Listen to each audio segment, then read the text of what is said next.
اعوذ بالله من الشیطان الرجیم بسم الله الرحمن الرحیم ګران مینه تاسو قرباني مسلمان تاسو ګورئ چمکني ټي وي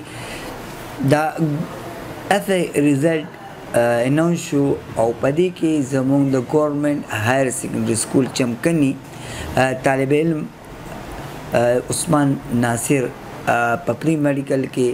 923 نمبر سره د سکول ټاپ کو مونږ سره هم موجود دي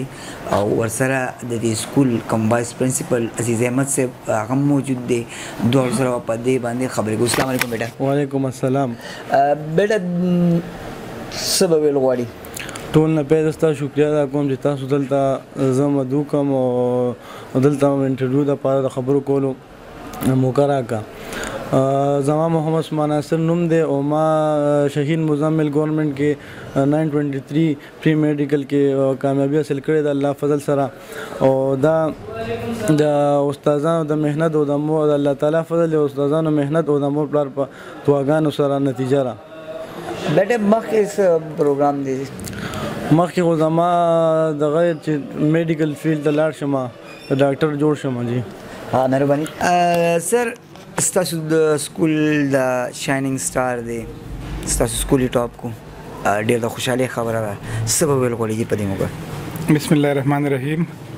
ستاسو ډېره شکریا چې داسې زموږ دا کم سټوډنټان داسې ښه پوزیشن واخلي تاسو د هغې حوصله افزایۍ دپاره راشئ. زه دته د خپل بچي ته ډېره مبارکبادي ورکوم او ورسره دا دعا کوم او بلکې دا خو زموږ د ټول بچي وي دا سټوډنټان چې څومره دي دا زموږ بچي دي او زه اکثر دوی ته په کلاس کې دا خبرې کوم چې استاد واحد دی او داسې پیشه ده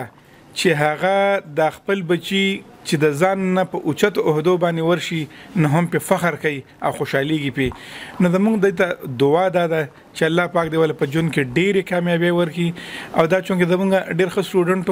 اوورال د پرفارمنس په کلاس کې د خلاف چا ټیچر مونږ ته ماته چې کوم نه سپیشلی هیڅ قسمه شکایت نه وروړي چې دا غره مو سره په میډیکل ګروپ پری میډیکل ګروپ کې عثمان دی او هغه داسې څه قسمه کار کړی وي چې هغه د شکایت مکور کړي نو دا ډېر د مو خو سټوډنټو زه ته یو ځل بیا دته او د دوه والدینو ته مبارکبادي ورکوم او دته دا وینا به کولو غواړم چې بچیا وړاندې ژوند دپاره مهنت وکړي او چې څومره د ډېر مهنت وکړو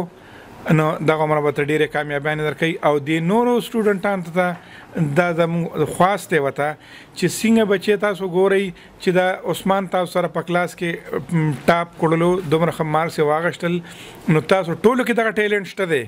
چې تاسو ټول دي دغه رنګ مقابله وکړئ شئ او تاسو دې ښه پوزیشن واخلئ او چې ستاسو کله دغه رنګ ښه پوزیشن راشي داسې په ښو ځایونو کې به مو خلک ستایي او خلک به مو در باندې فخر کوي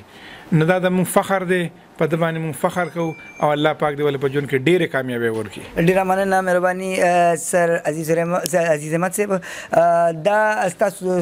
سکول فخر نه بلکې دا زموږ د کلي هم فخر دی چې په دومره ښه مارکس باندې دا سکول دوی ټاپ کو او